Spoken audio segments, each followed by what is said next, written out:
I'm really happy to have Luigi moderating this panel, where we have Stefan Waki, Head of Department of the European Innovation Council, with us. Thank you so much for being here.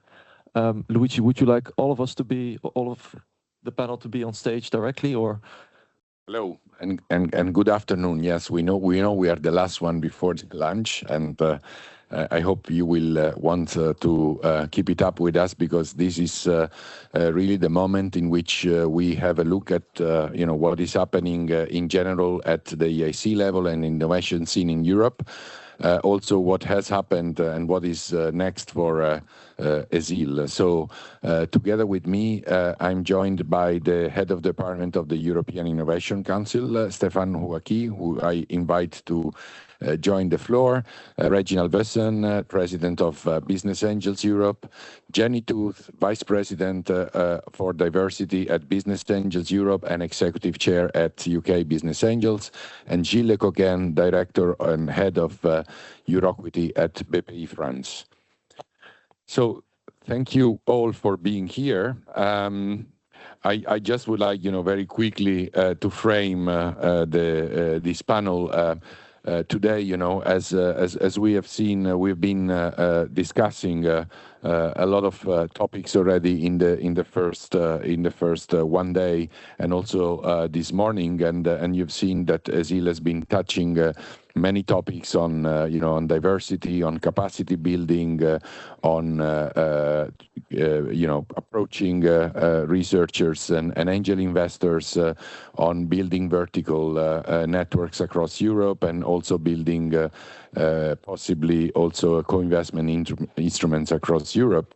But we would like for a moment to take a little bit of a broader perspective and profit from the fact that the head of the European Innovation Council is there with us, to look for a moment, if you like, with a larger picture. The European Innovation Council obviously is at the leading edge of innovation in Europe, and it's already deploying a number of activities and measures, but probably there is even more to come. So I would like to ask to Stefan Waki how the EIC is going about innovation, and especially what it is about the EIC future in general that he can share with us at this stage. Stefan, the floor is yours. So, happy to be here with you. So, I mean, where is the EIC right now? The EIC is doing very well. Thank you very much. But of course, always with programs of the Commission, we're trying to do better. So we're trying to learn the lessons of what we have implemented and see how we can improve. So we are broadly pushing in a number of directions that are going to be evident when and hopefully the next multi-annual financial framework will be in place.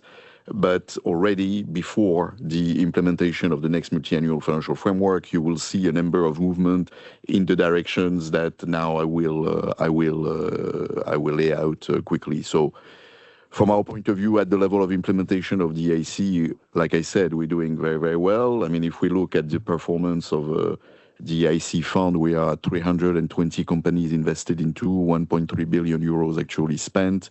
If we now add the grant component of the accelerator, we are at something like an additional 2 billion more that has been actually spent. And of course, we are seeing a strong demand on all the instruments, starting with the Pathfinder. We just closed the call where the success rate, unfortunately, because of the number of proposals we have received, fell to 2%. So we are seeing very, very strong demand from the sector. I mean, could be a lot of reasons for that. Maybe AI has become now very easy to make proposals and so on. But okay, we are seeing a very, very strong demand being addressed to our instruments. And therefore, overall, for the three instruments that we have for transition as well, Accelerator, Pathfinder, we see this record level of applications that we have not seen since the beginning. So the EIC is becoming part of the landscape and more known, more and more seen as an essential instrument.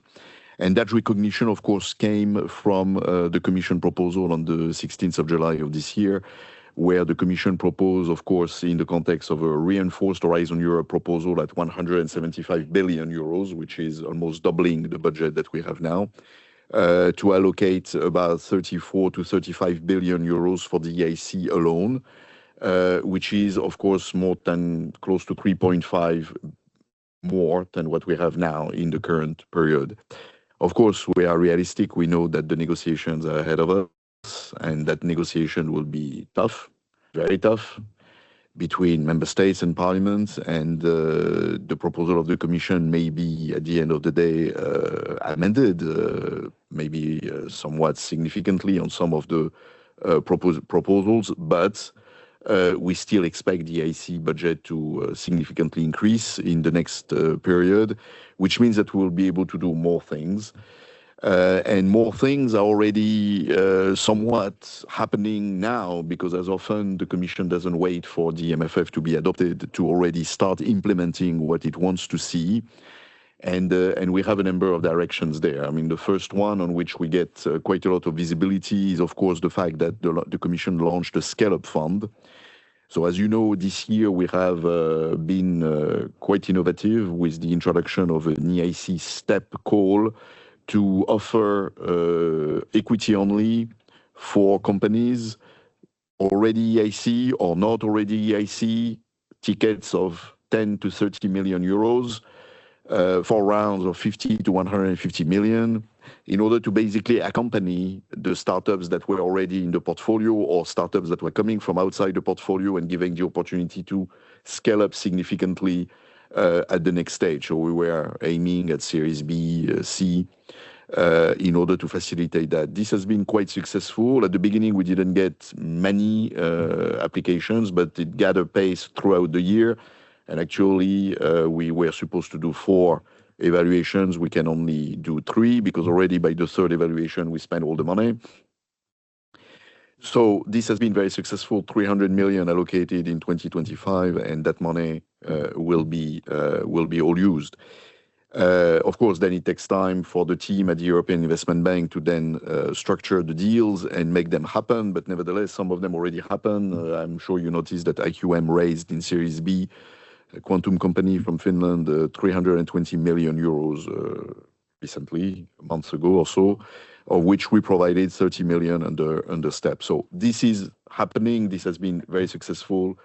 But based on that success, the Commission announced in May that we will launch a scale-up fund that will basically pick up where the EIC step is leaving the market, and therefore we will have a scale-up fund that will have the capacity to do tickets from 30 to 500 million, so considerable increase in capacity. Again, because the startups are moving up in the scale-up chain, and they are moving from round to round, and we need to accompany them. Of course, the thing about the scale-up fund is that it's not, of course, EU budget money. As you can imagine, we are looking at considerable amounts that we don't have.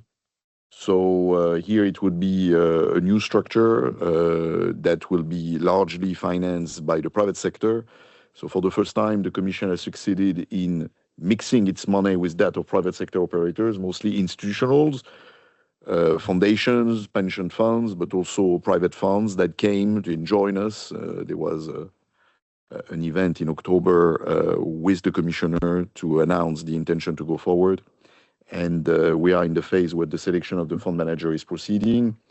And we hope that the fund will be already able to sign transaction in the second quarter of next year. So this is happening rather quickly on that side. But it does not mean that we are looking only at the scale-up phase. We're also looking at the other opposite of it, how we can be more agile, more flexible at the early stage phase, at the research phase of disruptive innovation, deep tech disruptive innovation. And we are introducing also under the Work Program 26 for next year, we are introducing the so-called advanced challenge of innovation, the advanced innovation challenges, which is basically kind of largely inspired by the ARPA, the DARPA experience in the US, when we are trying to be able to look with a smaller amount being given to the idea at a number of I would say, challenges, see what we get, and then very quickly, once the implementation of this smaller amount of money is completed, identify the ideas that are worth being given the chance to then do a fully fledged project. So in that way, we will be able to have a kind of a two-step approach, which would be given a bit more flexibility and agility when we are dealing with these new areas, new challenges. So that's more for where transition is today. So TRLs basically 3 to 5, 6. And of course, all this is happening in a context when we are trying to simplify. So why simplify? We are trying to make, of course, under, again, the impetus of our commissioner, to make the whole system work a bit better. For the end user, also try to work a bit better internally in the management of these processes that over the years have gotten considerably more complex with every change that we have introduced. And therefore, we are looking at how we can make this simpler.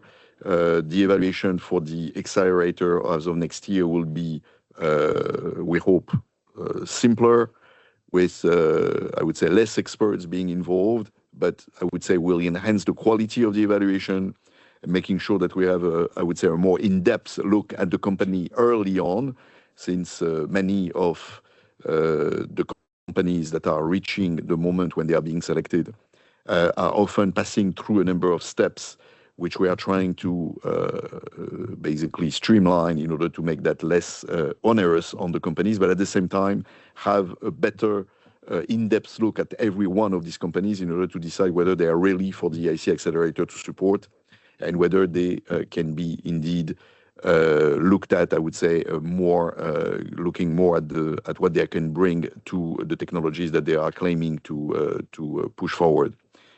This will be implemented as of next year, which will be quite a considerable rejigging of our processes internally inside the EIC, but we hope that this will show and yield results for everyone.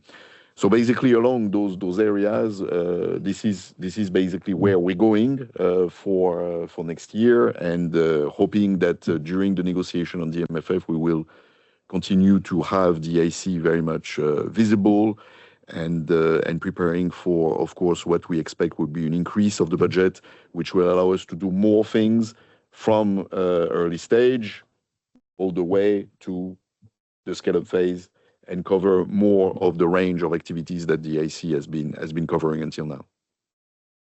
Thank you, Stefan, very much. And this sounds like very nice music, at least to my ears.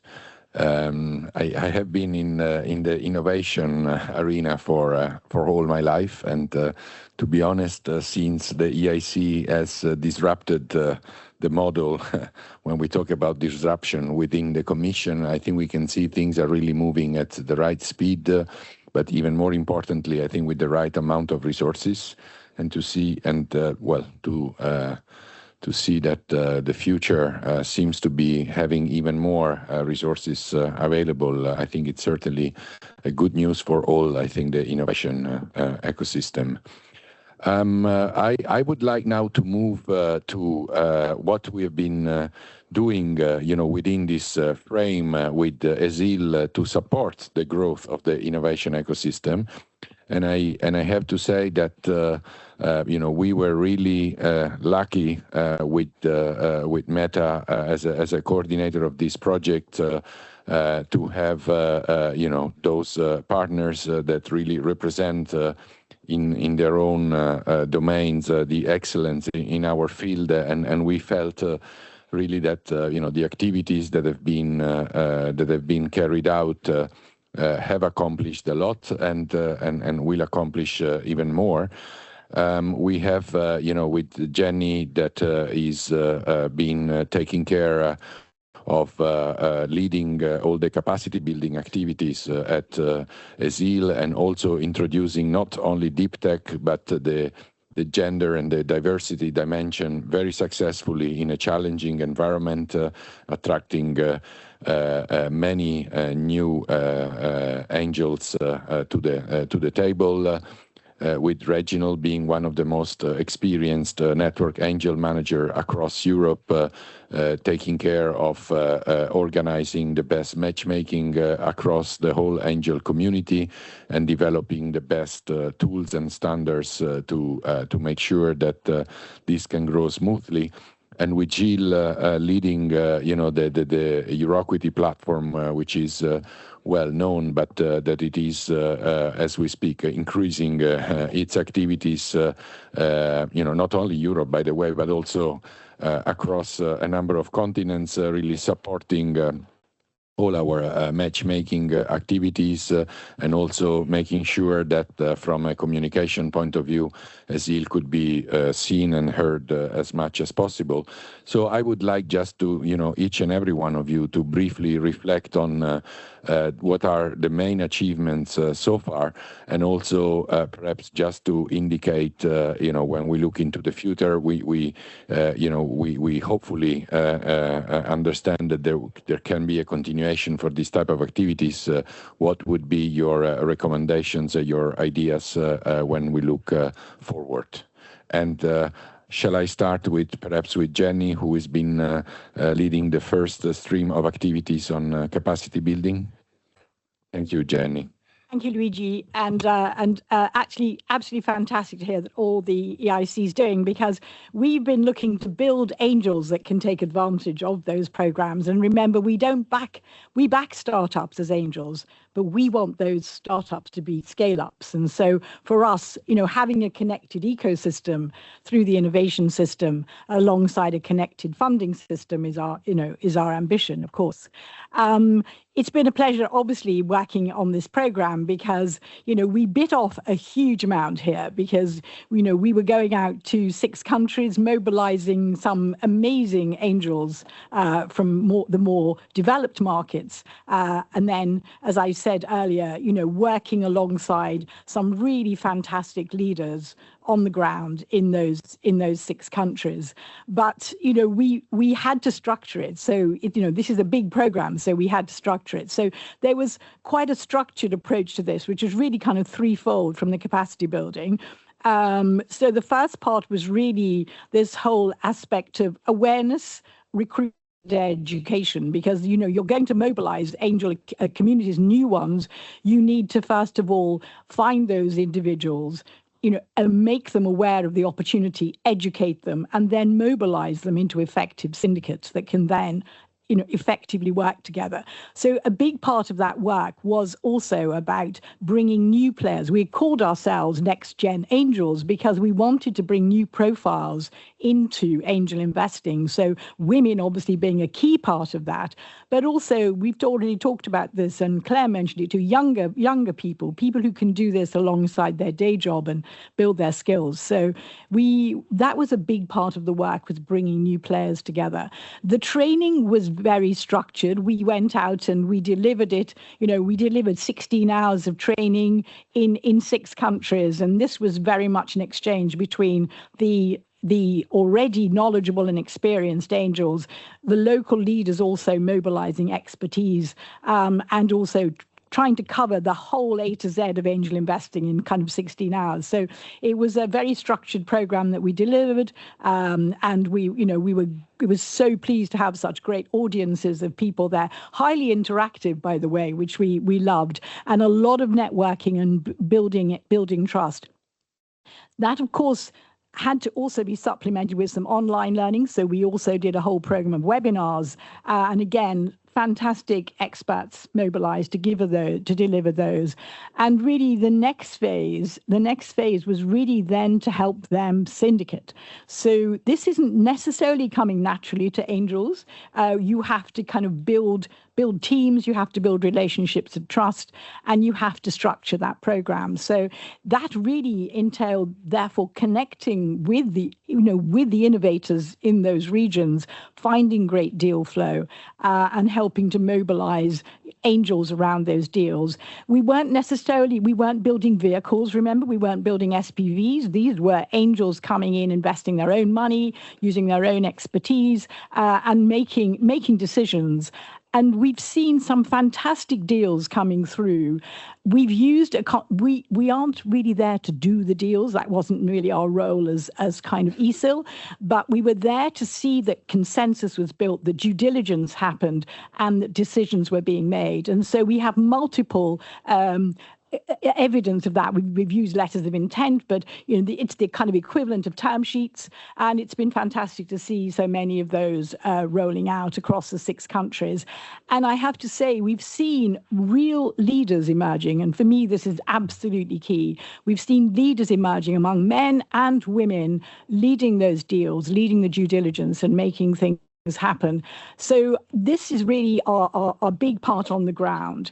The other part of the capacity building really was also, and this kind of has been the second part of our activity, has been actually building a lasting educational platform that angels right across Europe, because our aim was not just to transfer our experience and knowledge to the existing angel community, but also to help build many more angels right across Europe and help them to really increase their knowledge and skills. And to the points that have been made today about angels not having necessarily enough knowledge and skills, that's really what we've been trying to answer. So we've built 8 modules.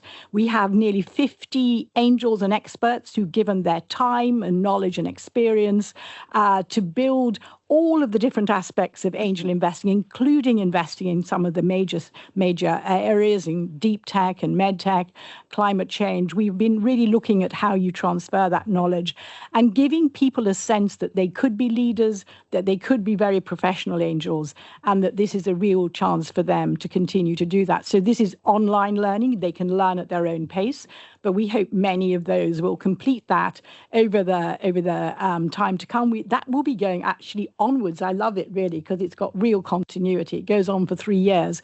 So that is now really, we've now got lots of angels ready to get going on that. So you can see it's a continuity and you have to do it. But for us, and really I think this is the big part of this, is that this isn't a kind of thing we do in isolation. The idea is we have been building more angels to work together, to collaborate, and to do cross-border deals as well, and which is obviously where Reginald's work comes in. But for me, the really ongoing opportunities are to build more leadership. I think we have huge opportunities to build more syndicates. I really want to see more verticals emerging because I think this is the future, and this is definitely how we can both connect with the whole parts of the EIC ecosystem, but also with our whole communities across Europe, and that we can build more successful meal. And for me, of course, building more women angels is absolutely crucial. We have to change the mix. We need diversity. We need that thought, and huge opportunities, I think, for women to really take their place in our angel investment community, which I hope we can continue to support in the time ahead. Thank you, Jenny. Thank you so much. I mean, so many things we've been doing, true, but so many things still ahead of us. From what we heard this morning, when we think about especially the diversity, the women part, but also when we were listening to the difficulties of building permanent infrastructure of angel investing in a country like Poland that has been developing this for the last 15 years. We know there's still a long way. So many thanks, Jenny, for all your work.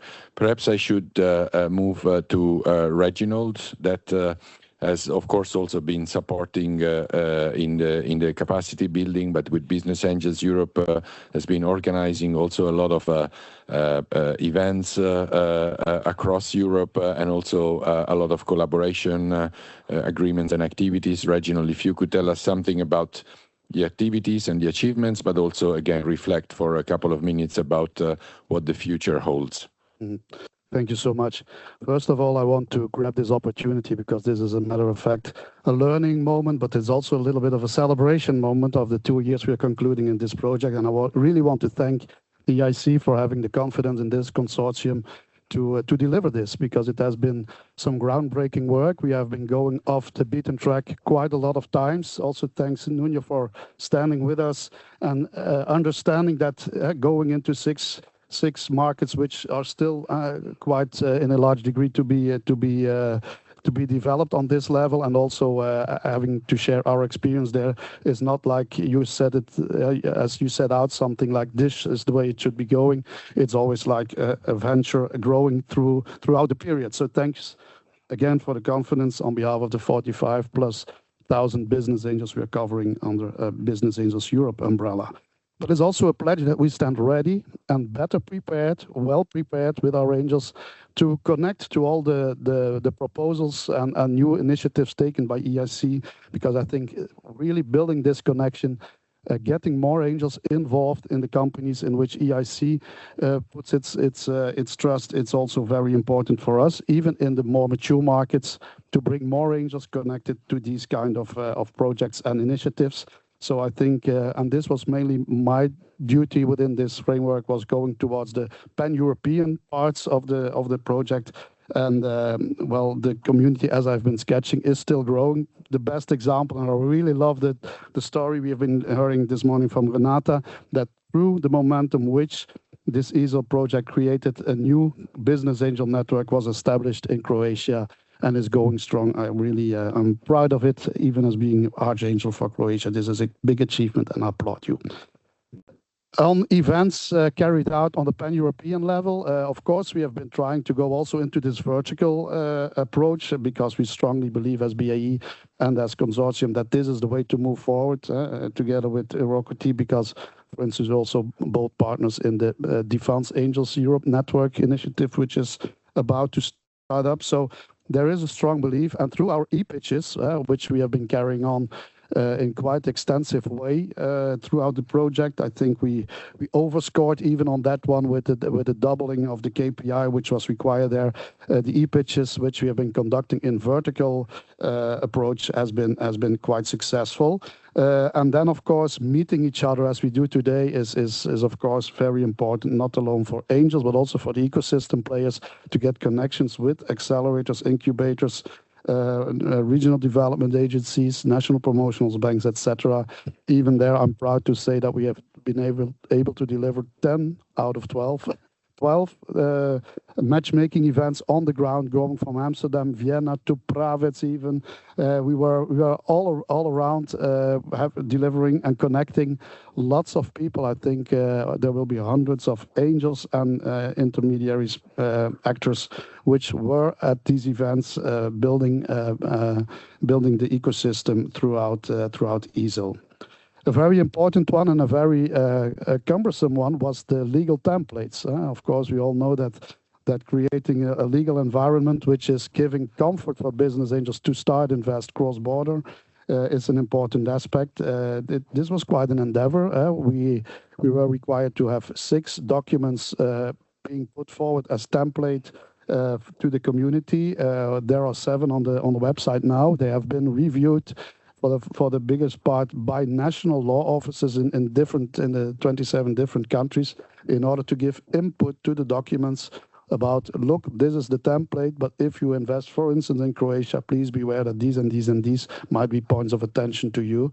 So I think this is a huge set, freely available to everybody to tap into when going cross-border in your investments. I think a last point, and I think future-wise a very important point, is the signing of the cooperation agreements. We have been going into an exercise of signing cooperation agreements between networks, between angel associations throughout Europe, strong to strong, but this was not the most important one. I think stronger regions, as we say, stronger developed regions on more mature markets towards the new markets which we have been encountering, getting signings between the different new countries which were within the ESIL framework. I can assure you we had a KPI of 10 there. We are at 16 now and still growing. And I think this is really embedding this structure also about this new community which we want to build throughout Europe. And I think this can be a very big advantage looking into new initiatives we want to tackle with the consortium to build on this community. And as said, the level of cooperation is still growing. There are more cooperation agreements coming in for the moment. So we think this, which is in written now, can certainly in the next months be put in concrete actions with KPIs on it, etc. So I think looking forward that the scene is being set. There are regions where they still can use our support very much, and we are really standing ready to give that support wherever needed. Thank you so much, Reginald. Indeed, I think that the connections at pan-European level has been strongly increased in these last 2 years of ESIL activities, and more to come also there. I would like now to give the floor to Gilles.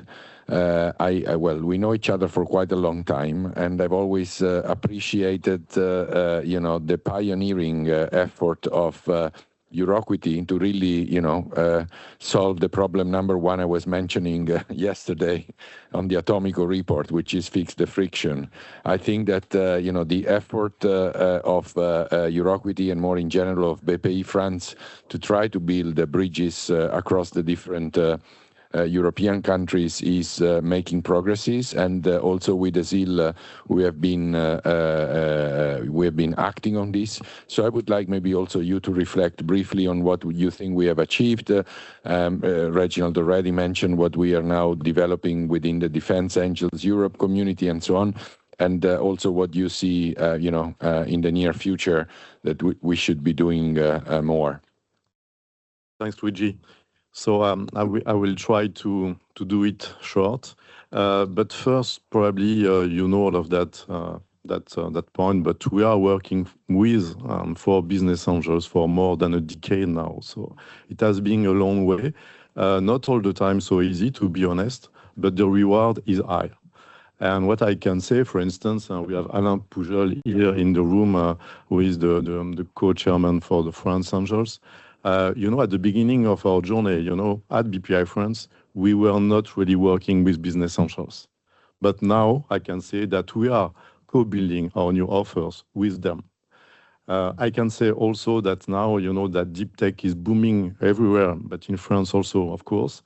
We had some results coming from 2024, and I guess in 2025, it will be higher. 30% of the deep tech companies have business angels inside.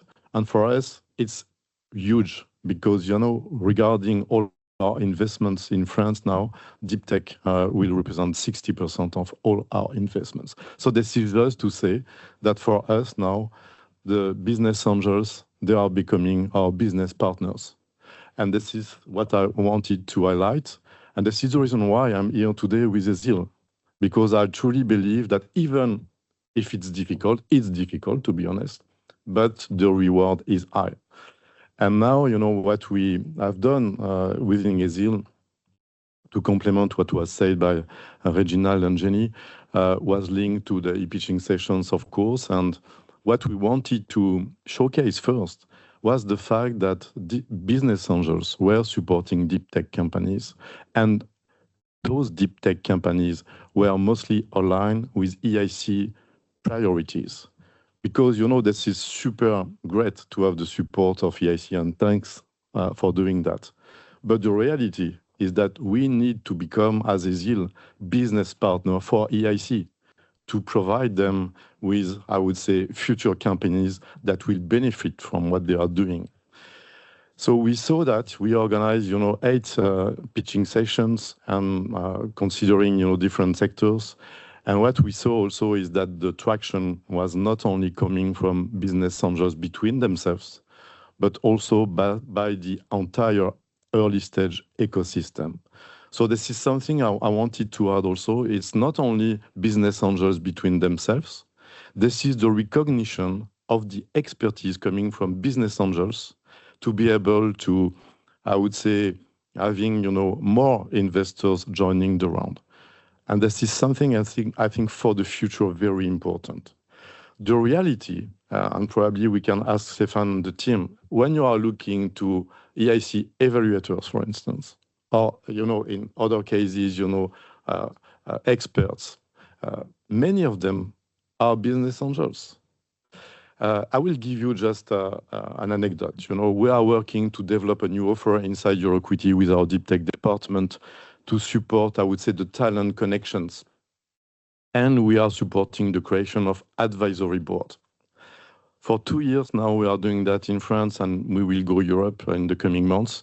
This is something that is working super well. At the end of the day, what are the results?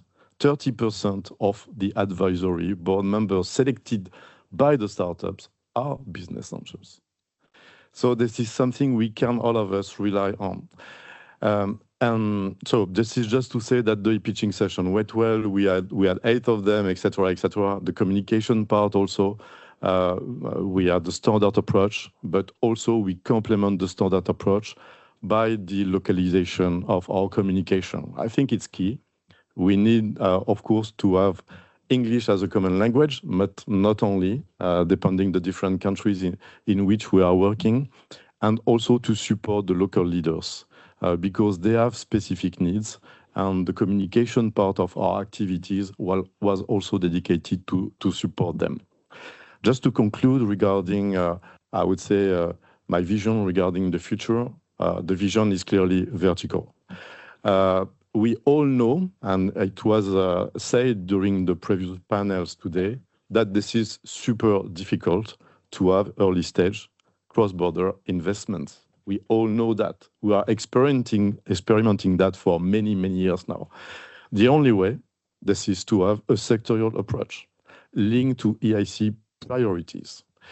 And what we decided to do is to create the first network specialized in defense. So the announce was made officially, some weeks ago during the European Defense Week. And for the first time, we had not only BAE, but also IBAN supporting the creation of that pan-European network. We have also all the European institutions, and Stéphane was attending the session. We had also our colleagues coming from EIB, coming from EIF, etc., etc. And we have also many key players coming from all around Europe, Bpifrance inside, of course. For me, this is the future. The future of, I think, what we can do at the European level, of course, with the full support of EIC, is to develop that sector approach. And we will have more and more experts that will work not only for business angels, but also that will fuel, I would say, even some VC funds that are in need to find experts. So this is what I wanted to share today. Thank you. Thank you very much, Gilles. I believe that, again, even in this direction, we have a lot to do. It's true that, going cross-border, going vertical, reciprocally helping the companies that are starting up in one country to grow into the other countries, to choose Europe, as well as maybe other markets. They don't have necessarily not to go to other markets, but maybe choose Europe, and if possible, first is really, really important. I am conscious of the time, but I would like to take the opportunity still to have maybe a few last considerations, particularly from Stéphane. When it comes to the ESIL, this second, let's say, version of EXIL, I always remembered all my partners, and I was always remembered by our project officer that this was to improve the high quality deal flow of startups to the EIC, and that the angels role was particularly, something that should be increased also when it comes at low TRL levels, like the pathfinders and the transition, when angels, of course, can have much more impact to then, provide the best possible deal flow proposals also for the accelerators, and now even the STEP. Is there anything else, anything more, anything different that the EIC would like to see from the ESIL community, and more in general from the angel community? I think to a large extent you have already covered these elements. So first of all, indeed, I left out the defense side when I spoke, but of course this is something that on which we don't have, I would say, a great deal of visibility, but we all know that this is a turning point for us, like it is for Europe right now. and the EIC will become in the coming weeks now, since there has been agreement between Parliament and Council, fully eligible for dual use with military focus and for STEP, also defense single use startups. I mean, the EIC continues to support only startups, so I'm not talking here about large defense conglomerates. Of course, we are talking about startups here. But of course, this is a major change that we will implement fully as soon as the work program is in place and amended as of next year. And in that context, of course, we are looking forward to the cooperation with the network that you have launched in Paris at the end of October, because we need indeed to synergize our actions in order to make that an important success for Europe.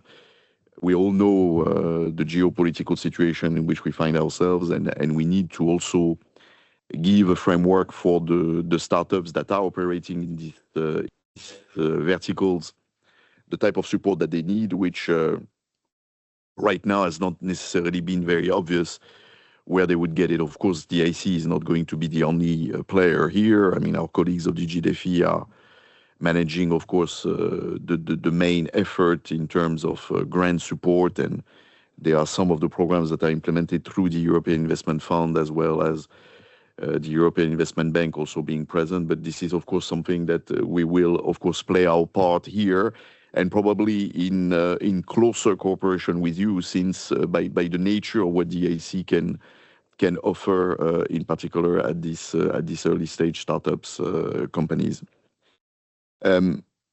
So that's one big area on which I see the cooperation. I mean, second biggest area, of course, we need to deepen early stage. So you mentioned what emerges from the Pathfinder, what is supported in the transition, and also for those companies that are entering the accelerator and maybe still at TRL 6, 7, rather early stage, to see how we can even go further in our cooperation, of course, beyond simply being present in our panels, because, of course, indeed, you're playing a big role in evaluating the proposals with us, helping us finding the right companies.